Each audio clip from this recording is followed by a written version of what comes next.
Olá, cursistas, tudo bem? Eu sou o professor Ronier Rodrigues, do Departamento de Letras Vernáculas, do Programa de Pós-Graduação em Letras da Universidade do Estado do Rio Grande do Norte. Já há alguns semestres colaborando na Diretoria de Educação à Distância, no curso de Letras Língua Portuguesa, Letras Libras, ministrando as disciplinas na área da literatura. Nesta segunda unidade do curso, nós vamos conversar um pouco a respeito de algumas questões bastante importantes para a compreensão da teoria da narrativa. Entre esses tantos elementos importantes, hoje vamos discorrer um pouco a respeito dos elementos da narrativa. Já na primeira unidade fizemos referência a eles e agora vamos aprofundar um pouco essa compreensão.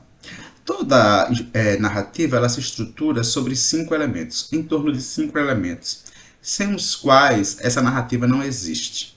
Né? Esses seriam quais elementos? O enredo, personagens, narrador, espaço e tempo, né? Que vão responder aquelas indagações às quais nos referimos na aula passada. O que, quem, onde, quando, né? Quem vai fazer essa narração. Então, esses elementos da narrativa, a compreensão em torno desses elementos da narrativa, vão nos ajudar, enquanto leitores, a compreender essas indagações. Vamos começar, então, problematizando a questão do enredo. O que seria o enredo?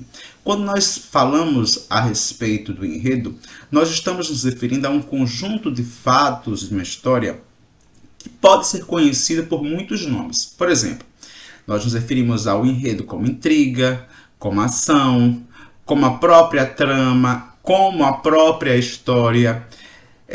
Então, o enredo vai englobar esse conjunto de fatos, né, que pode receber quaisquer uma dessas designações. E aí, duas questões são fundamentais para que a gente possa observar no enredo. Primeiro, sua estrutura, né, e sua natureza ficcional. É preciso considerar inicialmente que os fatos de uma história não precisam ser verdadeiros.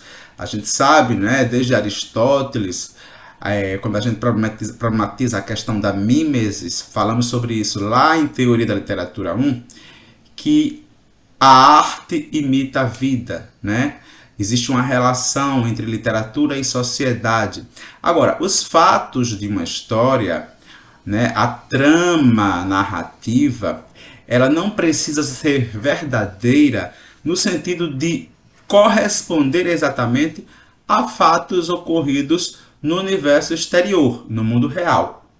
Mas eles devem ser verossímeis. Isto quer dizer que, mesmo sendo inventados, o leitor deve acreditar naquilo que ele está lendo ou ouvindo. Essa questão diz respeito à verossimilhança, né? Essa credibilidade, né, que nós chamamos a partir daí desse conceito de verossimilhança, ela advém de uma organização lógica dos fatos dentro da trama, dentro do enredo. Cada fato de uma história tem uma motivação, uma causa, né, que não é gratuita, né, e sua ocorrência ela vai desencadear inevitavelmente novos fatos que aparecem como consequência de um fato primeiro.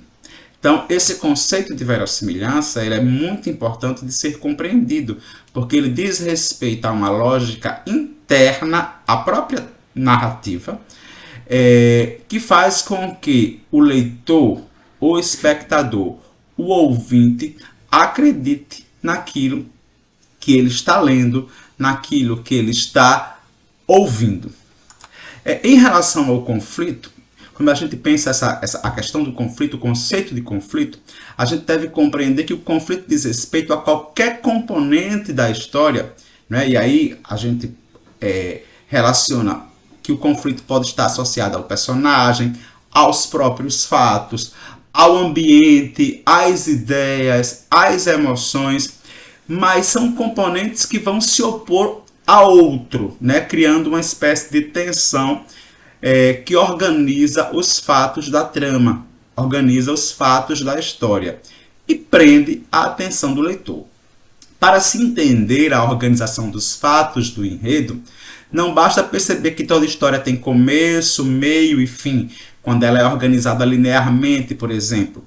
É preciso compreender o elemento estruturador, que seria o conflito em torno do qual essa história ela se desencadeia, ela se desenrola. E aí, claro, podem aparecer vários conflitos, dependendo inclusive da espécie de narrativa. Geralmente no conto, como nós já vimos na aula passada, como é uma narrativa menor, uma narrativa menos extensa, nós vamos ter um conflito principal em torno do qual a trama narrativa se desenvolve.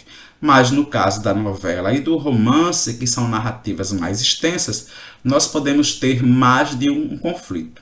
Tomemos como exemplo as histórias infantis, por exemplo, né, aquelas muito conhecidas como a história do Chapeuzinho Vermelho, do Lobo Mau, do próprio Patinho Feio, que sem a feiura do patinho, né, essa história não existiria. Então o conflito é justamente esse, o fato de, entre tantos patinhos, existir um que tem uma singularidade que seria marcada justamente por essa feiura, né? O fato da Cinderela sem a meia-noite, porque a meia-noite toda uma estrutura da narrativa poderia mudar em torno dessa personagem. Então, se não houvesse o conflito, nós teríamos histórias que seriam histórias sem graça, porque faltaria a elas o que lhes dá o movimento, o que lhes dá, na verdade, a própria vida, que seria o conflito. Então esse conflito ele pode aparecer entre dois personagens, entre o personagem e o ambiente, de maneira que o conflito ele possibilita ao leitor, ao ouvinte, criar expectativas frente aos fatos do enredo. Vejam bem, a gente está falando do primeiro elemento da narrativa. E aí, quando a gente trata do enredo, o enredo ele também tem uma estrutura, né? Principalmente quando essa narrativa ela é organizada de maneira linear. Então nós partimos de uma espécie de apresentação ou de exposição em que se dá a introdução da narrativa, coincide geralmente com o começo da história, né, no qual são apresentados aqueles fatos iniciais. Os personagens, às vezes o próprio tempo e o espaço, enfim, é a parte na qual se situa o leitor diante da história que irá ler. Né? Nas narrativas tradicionais, nos contos de fadas, geralmente a gente observa uma narrativa do tipo: era uma vez uma princesa, um príncipe que morava num reino muito distante. Quer dizer, essa é uma parte introdutória na qual o narrador faz uma espécie de introdução, uma espécie de apresentação, situando o leitor a respeito dos personagens principais, do tempo, do espaço, onde as ações vão se desenrolar. A segunda parte do enredo é a chamada complicação ou desenvolvimento, que é aquela parte, inclusive, às vezes mais extensa, né? E é a parte dentro da qual se desenvolve o conflito, ou os conflitos no plural, né? Porque, na verdade, como nós dissemos, pode haver mais de um conflito ao longo da narrativa. E dentro dessa complicação, dentro desse desenvolvimento, nós vamos ter um clímax, que é o momento culminante da história. Isso quer dizer que é o momento de maior tensão, na qual o conflito chega ao seu ponto máximo. O clímax seria, então, o ponto de referência para outras partes do enredo que vão existir em função dele, como, na verdade, o desfecho. O desenlace, a conclusão da história, que na qual vai se desenrolar a solução dos conflitos, a narrativa da solução dos conflitos, que aí pode ser, boa ou má, vale dizer, muitas vezes se configurando num final feliz ou não, Há muitos tipos de desfechos que podem ser surpreendente, muitas vezes bastante inesperado, um desfecho trágico, um desfecho cômico que quebra as expectativas do leitor, do ouvinte, enfim, nós podemos ter uma infinidade de possibilidades de desfecho. Então, vejam bem, nós estamos trabalhando com apenas o primeiro elemento da narrativa nessa nossa primeira aula. Nós estamos trabalhando com o enredo. E esse enredo, ele tem uma estrutura em 5 partes, sobre as quais nós acabamos de nos referir.